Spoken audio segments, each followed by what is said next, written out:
വിജയേട്ടാ നമസ്കാരം. നമസ്കാരം. അങ്ങനെ അത് സംഭവിക്കുകയാണ് വിജയേട്ടാ, അങ്ങനെ അത് സംഭവിക്കുകയാണ്.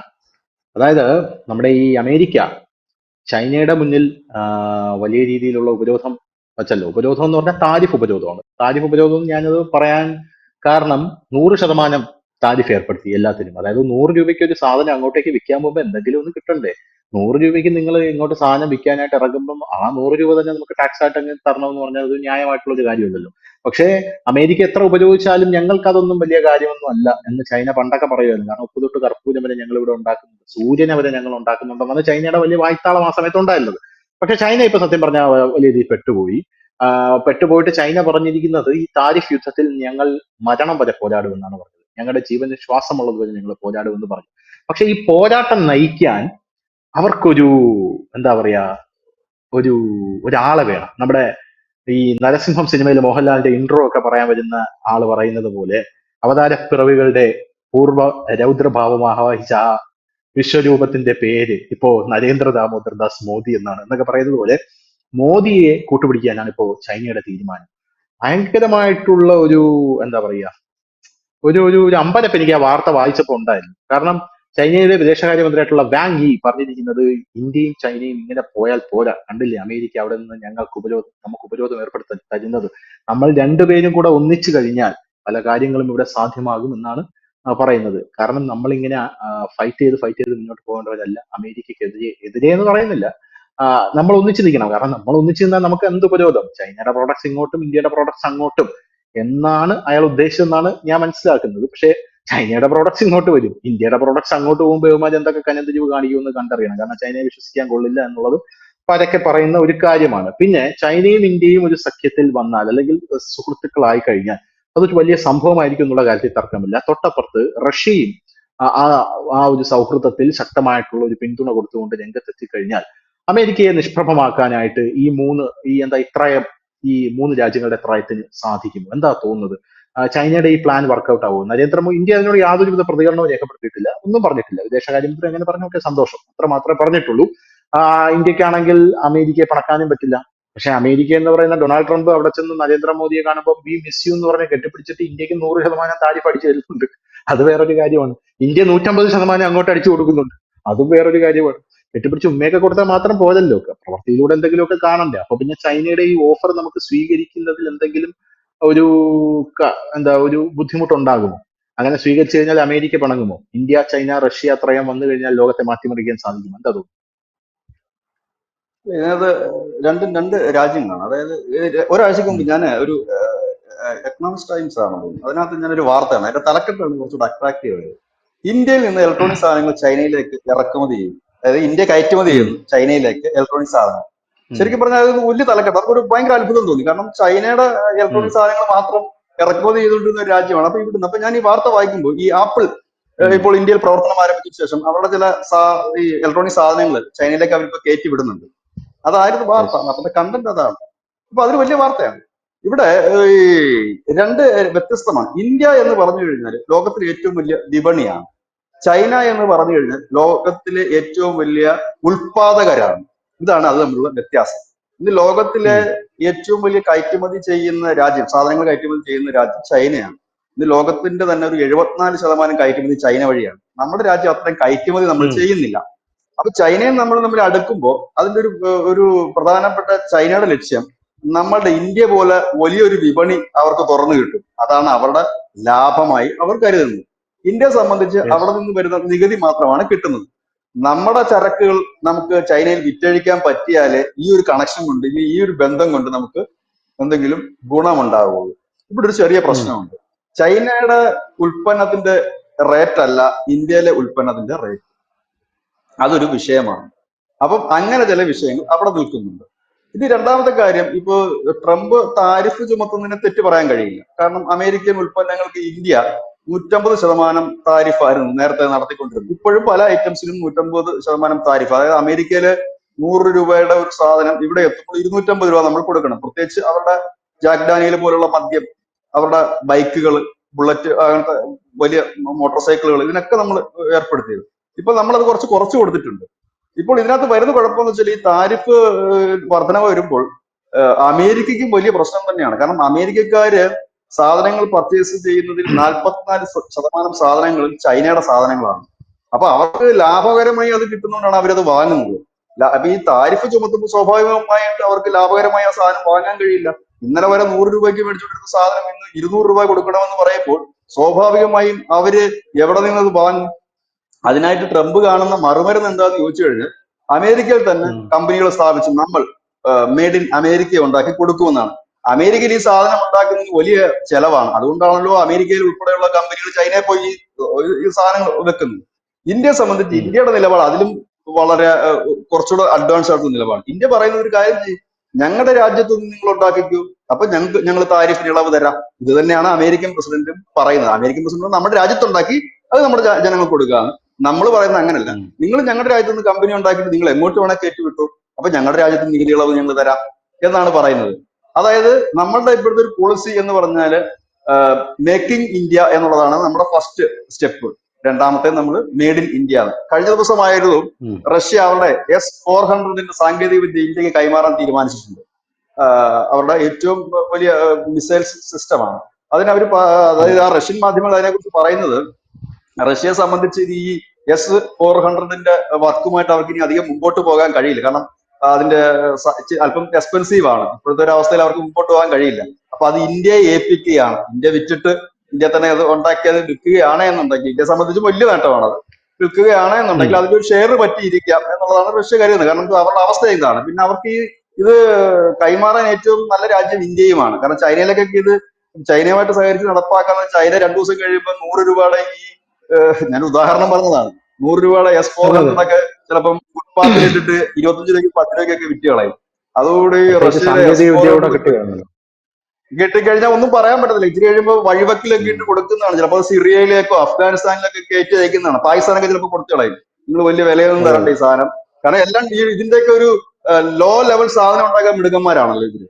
അപ്പൊ അതെ S-400 അതെ. അതേ സിസ്റ്റത്തിന്റെ അപ്പൊ അങ്ങനെയൊക്കെ അവർ ചെയ്ത് കളയും. അപ്പൊ അതുകൊണ്ട് നമുക്ക് വിശ്വസ്തരായ ഒരു പങ്കാളി ഇന്ത്യ തന്നെയാണ്. അങ്ങനെയൊക്കെ മാറുന്നുണ്ട്. അപ്പൊ ഈ താരിഫ് യുദ്ധം ഒരു വലിയ വിഷയമാണ്. അത് ഇന്ത്യയെ ബാധിക്കുമെങ്കിൽ പോലും ഇന്ത്യയേക്കാൾ കൂടുതൽ അത് ബാധിക്കുന്നത് ചൈനയാണ്. കാരണം ചൈന നമ്മളെക്കാൾ ഉം. വലിയൊരു കയറ്റുമതി രാജ്യമാണ്. നമ്മൾ വളരെ ചെറിയൊരു രാജ്യമാണ് കയറ്റുമതി രംഗത്ത്. അപ്പൊ അതുകൊണ്ടാണ് ചൈന കൂടുതലായി അടുക്കാൻ ശ്രമിക്കുന്നത്. കാരണം ഇന്ത്യ ഇന്ന് ലോകത്തിലെ തന്നെ ഏറ്റവും വലിയൊരു വിപണിയാണ്. ഒരു രാജ്യത്തിനും നമ്മളെ തള്ളിക്കളഞ്ഞിട്ട് പോകുന്നില്ല. ട്രംപ് പോലും നമ്മുടെ അടുത്ത് ഈ താരിഫിന്റെ കാര്യത്തിൽ വലിയ കടുംപിടുത്തത്തിലേക്കല്ല പറയുന്നത്. ഏപ്രിൽ 2 മുതൽ താരിഫിൽ ചേഞ്ച് വരും എന്ന് പറയുന്നു. അതിന് അദ്ദേഹം പറയുന്ന വാക്ക് പകരത്തിന് പകരം എന്നാണ് പറയുന്നത്. ഇന്ത്യ 100% താരിഫാണ് ഞങ്ങളുടെ ഉൽപ്പന്നത്തിന് വെക്കുന്നതെങ്കിൽ ഞങ്ങൾ നിങ്ങളുടെ ഒരു ഉൽപ്പന്നത്തിന് 100% വെക്കും എന്നാണ് പറയുന്നത്. ഉം. ഇതാണ് അതിൽ വെക്കുന്ന കാര്യം. അപ്പൊ അതും നമ്മളെ ബാധിക്കുന്ന ഒരു വിഷയം. കാരണം നമ്മുടെ കയറ്റുമതി അത് വലിയ രീതിയിൽ ബാധിക്കും.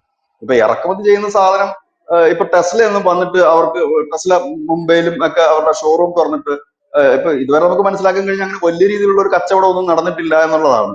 കാരണം ഈ ടെസ്ലയുടെ ഒക്കെ ഏകദേശം മോഡലിലുള്ളത് മഹീന്ദ്രയൊക്കെ അവരുടെ ഇലക്ട്രിക്കൽ കാറും ഒക്കെ ഇറക്കുന്നുണ്ട്.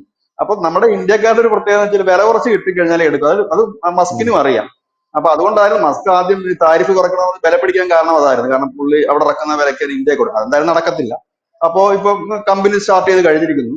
അപ്പം ഇവിടെ പിടിച്ചു നിൽക്കണമെന്നുണ്ടെങ്കിൽ അല്പം വില കുറച്ചുകൂടെ കൊടുത്താലേ ആൾക്കാർ വാങ്ങും. പക്ഷെ നേരെ പറഞ്ഞ് ചൈനയുടെ വാഹന വിപണി തുറന്നു കൊടുത്താൽ ഒരുപക്ഷെ ഇന്ത്യൻ വാഹന വിപണിയിൽ ഇന്ത്യൻ കമ്പനികൾക്ക് പോലും അത് ബാധിക്കും.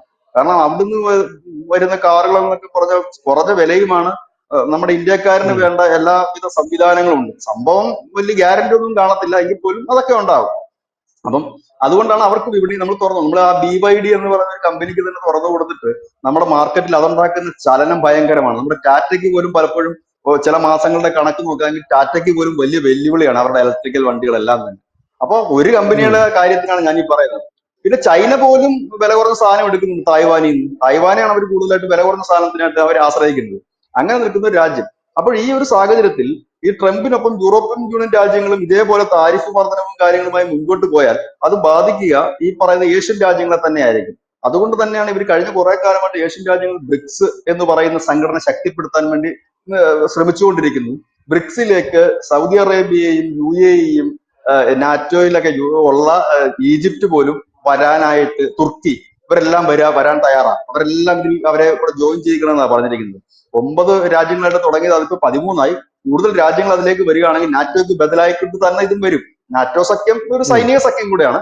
അതുപോലെ വന്നില്ല എങ്കിൽ പോലും വേറൊരു നമുക്കറിയാം ഈ രണ്ടാം ലോക മഹായുദ്ധത്തിനൊക്കെ ശേഷം ഒരു ശീത യുദ്ധകാലം ഉണ്ടായിരുന്നു. അപ്പോൾ ഈ രാജ്യങ്ങളൊക്കെ അതെ, കോൾഡ് അമേരിക്കയ്ക്കും വാർ. റഷ്യയ്ക്കും കീഴിലാണ് അണിനിരുന്നത്. കുറെ രാജ്യങ്ങൾ അതെ. റഷ്യയുടെ കീഴിൽ, കുറെ രാജ്യങ്ങൾ അമേരിക്ക. ഇന്ന് അത് മാറിയിരിക്കുന്നു. ഇന്ന് അവിടേക്ക് ചൈന, ഇന്ത്യ പോലെയുള്ള രാജ്യങ്ങൾ ഉദയം ചെയ്തിരിക്കുന്നു. അപ്പൊ എന്താണ് സംഭവിച്ചത്? ഒരു രാജ്യത്തിന്റെ കീഴിൽ നിൽക്കുക എന്നുള്ളതല്ല, ശക്തന്മാരായ കുറെ പേർ ഒന്നിച്ചു നിൽക്കുക എന്നുള്ള ഒരു പുതിയ നിലപാടിലേക്ക് എല്ലാവരും എത്തിയിരിക്കുന്നു. ഇപ്പോഴും പക്ഷേ അതെ, യൂറോപ്യൻ അതെ. രാജ്യങ്ങൾ അമേരിക്കയുടെ കീഴിൽ തന്നെ നിൽക്കാൻ ആഗ്രഹിക്കുമ്പോൾ ഇവിടെ അങ്ങനെയല്ല. റഷ്യ, ചൈന, ഇന്ത്യയും സംയുക്തമായി നിൽക്കാൻ ആഗ്രഹിക്കുന്നു. ഇതിനു മുമ്പ് നമുക്ക് ചില സഖ്യങ്ങൾ ഉണ്ടായിരുന്നു. റഷ്യ, അഫ്ഗാനിസ്ഥാൻ, ഇറാൻ, ഇന്ത്യ ഒരു സഖ്യം ഉണ്ടായിരുന്നു. ആ സഖ്യത്തിന് ഇടയ്ക്ക് കോട്ടം ഉം. തട്ടാണ്ടായ പ്രധാന പ്രശ്നം എന്ന് വെച്ച് കഴിഞ്ഞാൽ അത് വളരെ കുറച്ച് നാളുകളെ ആയിട്ടുള്ളൂ അവസാനിച്ചിട്ട്. ഒരു 10-23 ഉം. വർഷങ്ങളെ ആയിട്ടുള്ളൂ. അപ്പോൾ ആ സഖ്യം തകരാണ്ടായ ഒരു കാരണം എന്ന് വെച്ച് കഴിഞ്ഞാല് ഈ അമേരിക്ക അവിടെ കടന്നു കയറിയതും പിന്നെ അവിടെ ഒരു ആഭ്യന്തര കലാപത്തിലേക്ക് പോയതുമൊക്കെയാണ് നമ്മുടെ ആ ട്രേഡിംഗ് കാര്യങ്ങളൊക്കെ നിന്ന് പോയത്. പക്ഷെ ഇപ്പോൾ വീണ്ടും ആ ട്രേഡിംഗിലേക്ക് നമ്മൾ എത്തുന്നു. അഫ്ഗാനിസ്ഥാനുമായിട്ട് ഇപ്പൊ നമ്മൾ വലിയ രീതിയിലുള്ള അവര് പറയുന്നത് ഞങ്ങളുടെ റിലേറ്റീവ്, ഞങ്ങളുടെ ബ്രദറാണ് ഇന്ത്യ എന്നൊക്കെ. ഞാൻ ഈ മിക്കവാറും ഒക്കെ അഫ്ഗാനിസ്ഥാന്റെ റിയാക്ഷൻ വീഡിയോസും ഒക്കെ കാണുന്നുണ്ട്. അപ്പൊ അതിനകത്തൊക്കെ അവർ പറയുന്ന കാര്യം, ലോക്കലി ഉം. ആൾക്കാർ പറയുന്നത് പാകിസ്ഥാനിലുള്ളവര് ഞങ്ങളുടെ ശത്രുക്കളാണ്, അവർ പിന്നിൽ നിന്ന് ഉം. കുത്തുന്നവരാണ്, ഇന്ത്യക്കാർ ഞങ്ങളുടെ സഹോദരന്മാരാണ്, അവരാണ് ഞങ്ങളുമായിട്ട് അങ്ങനെ ഒരുപാട് അടുപ്പമുള്ളവരാണ് എന്നവർ പറയുന്ന തരത്തിലേക്ക് മാറി. ഇന്ത്യയും ആണെങ്കിലും ഇപ്പൊ വലിയ ഡീൽസും ഒക്കെ ഈ അഫ്ഗാനിസ്ഥാനുമായിട്ട് നടത്തുന്നുണ്ട്. അതിനൊരു പ്രധാന കാരണം ചൈനയ്ക്ക് അഫ്ഗാനിസ്ഥാനിൽ ഒരു കണ്ണുണ്ട്. അത് കടന്നു വരാതിരിക്കാനാണ് ഇന്ത്യ കൂടുതലായിട്ട് അഫ്ഗാനുമായിട്ട് അടുക്കുന്നത്. അപ്പൊ അഫ്ഗാൻ, ഇറാൻ, റഷ്യ ഒരു അച്ചുതണ്ടുണ്ട്. അതിലേക്ക് ചൈന കടന്നു വരുമ്പോൾ, ഈ ചൈന കടന്നു വരുമ്പോൾ ഇന്ത്യക്ക് ലാഭമുണ്ടോ എന്ന് ചോദിച്ചാൽ വലിയ ലാഭം ഉണ്ടാകാനുള്ള സാധ്യത എത്രത്തോളം ഉണ്ട് അത് പരിശോധിക്കേണ്ട വിഷയമാണ്. ഇപ്പൊ തന്നെ നിലവിൽ നമ്മൾ ഈ ഹിമാലയത്തിൽ നമ്മുടെ ഹിമാലയത്തിലെ എന്താണ് അതിന് പറയുന്നത്, ടൂറിസവുമായി ബന്ധപ്പെട്ടുള്ള മേഖലയിലൊക്കെ നമ്മളിപ്പോ ആയിക്കഴിഞ്ഞിരിക്കുന്നു. പിന്നെ നമ്മളെ സംബന്ധിച്ചൊരു വലിയ ലാഭം എന്തെന്ന് ചോദിച്ചു കഴിഞ്ഞാൽ ഈ അതിർത്തി, ബൗണ്ടറി, നമ്മളുടെ ഏറ്റവും കൂടുതൽ പ്രതിരോധ ചെലവ് നമ്മൾ മാറ്റി വെക്കുന്നത് ചൈനയും ഇന്ത്യയും തമ്മിലുള്ള അതിർത്തി സംരക്ഷിക്കുന്നതിന് വേണ്ടിയിട്ടാണ്.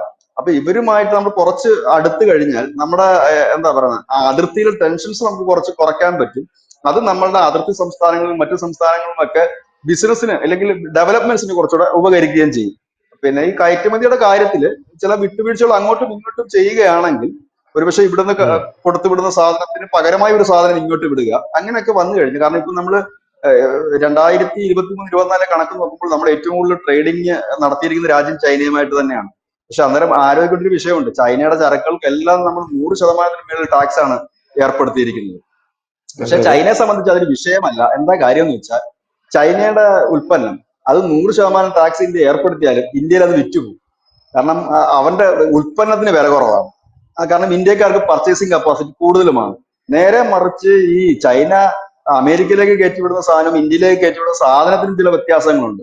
എന്തുകൊണ്ടാണ് ഇന്ത്യൻ ഉൽപ്പന്നങ്ങൾക്ക് ഇപ്പോൾ ലോക മാർക്കറ്റിൽ ഡിമാൻഡ് ആയതെന്ന് പറഞ്ഞു കഴിഞ്ഞാൽ അതിന് മറുപടി ഇസ്രായേൽ പറഞ്ഞു കഴിഞ്ഞു. ഉം. ഇസ്രായേൽ ഒരു 100 റോഡിന്റെ കോൺട്രാക്ട് ഇന്ത്യക്ക് ലഭിച്ചിരുന്നു.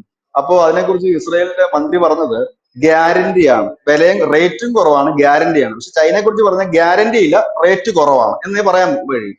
അപ്പൊ ഇന്ത്യയെ ഉം. സംബന്ധിച്ച് നമ്മളിപ്പോ അവർക്ക് ചൈനയ്ക്ക് താരിഫ് കൂടുതൽ ചുമത്തിയാലും ചൈനയെ അത് വലുതായിട്ട് ബാധിക്കാൻ ഇടയില്ല.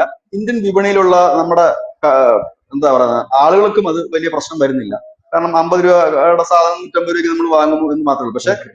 അത് അമേരിക്കയിലേക്ക് ചെല്ലുമ്പോൾ അവിടെയുള്ള ജനങ്ങൾക്ക് ബുദ്ധിമുട്ടുണ്ട്. അമേരിക്കൻ ഉൽപ്പന്നം ഇവിടെ വരുമ്പോഴും നമുക്ക് അത്ര എഫക്ട് ചെയ്യില്ല. കാരണം വലിയ പൈസ ഉള്ളവരിൽ ആ ബ്രാൻഡ് നോക്കി പോകുന്നവർ മാത്രമേ അമേരിക്കൻ ഉൽപ്പന്നങ്ങൾ വാങ്ങാറുള്ളൂ. ഉം. ഇപ്പൊ ജാക്ക് ഡാനിയൽ തന്നെ കഴിക്കണം എന്നുള്ള ആളാണെങ്കിൽ അതിനിപ്പോ ഒരു 100 രൂപ ഉം. 200 രൂപ കൂടിയാലും അത് തന്നെ വാങ്ങി കഴിക്കത്തുള്ളൂ. ഇനി ടെസ്ല കാറിൽ പോകുന്ന ഒരാളാണെങ്കിൽ അതേ വാങ്ങും. അതല്ലാതെ ഒരു വലിയ വിപണിയൊന്നും ഇവിടെ അത് തുറന്നു കിട്ടും എന്ന് പ്രതീക്ഷിക്കുക വയ്യ. പക്ഷെ നേരെ മറിച്ച് ചൈനയുടെ അങ്ങനെയല്ല, ഇടത്തരക്കാരെ ലക്ഷ്യമിട്ടിട്ടുള്ള ഉൽപ്പന്നങ്ങളാണ് അവർക്ക് കൂടുതലുള്ളത്. അപ്പൊ അതുകൊണ്ട് തന്നെ അവരുടെ ഇപ്പം അവരുടെ കാറുകളൊക്കെ തന്നെയാണെങ്കിൽ 5 ലക്ഷം 6 ലക്ഷത്തേക്ക് ഇലക്ട്രിക്കൽ കാറുകൾ, നല്ല നല്ല അടിപൊളി കാറുകളൊക്കെയാണ്. അവർക്ക് ഇഷ്ടംപോലെ ചൂടൊപ്പം പോലും വിറ്റഴിക്കാൻ പറ്റും. ഒരിക്കലും അത് ടെസ്ലയ്ക്ക് അത് നിർമ്മിച്ച് ഇന്ത്യയിൽ വിറ്റഴിക്കാൻ, ഇന്ത്യയിൽ തന്നെ അവർ നിർമ്മിച്ചാൽ പോലും വിറ്റഴിക്കാൻ പറ്റുമെന്ന് തോന്നുന്നില്ല. ഇന്ത്യൻ കമ്പനികൾക്കും പറ്റില്ല. കാരണം നമ്മളുടെ ക്വാളിറ്റി നമ്മൾ മെയിൻറ്റെയിൻ ചെയ്യുന്നുണ്ട്, അവർ അത്ര ക്വാളിറ്റി മെയിൻറ്റെയിൻ ചെയ്യുന്നു. ഇതാണ് അതിന്റെ ഇത് ഭാവിയിൽ. പക്ഷെ ഇന്ത്യ അങ്ങനെ കണ്ണടച്ച് ചൈനയുമായി ഒരു കൂട്ടിലേക്ക് പോകുമോ എന്നറിയില്ല. റഷ്യയുമായി ഉം. പോവുകയും റഷ്യ വഴി ചൈനയുമായിട്ടൊരു അണ്ടർസ്റ്റാൻഡിങ് ചൈനയുമായിട്ട് ഉണ്ടാകുക മാത്രമായിരിക്കും ഉം. ചെയ്യുന്നത്. അതല്ലാതെ ഒരു വലിയൊരു ക്ലോസ് റിലേഷനിലേക്ക് ഒരിക്കലും പോകാനുള്ള സാധ്യതകൾ നിലവിലില്ല. താങ്ക് യു ബിച്ചേട്ടാ. Thank you so much.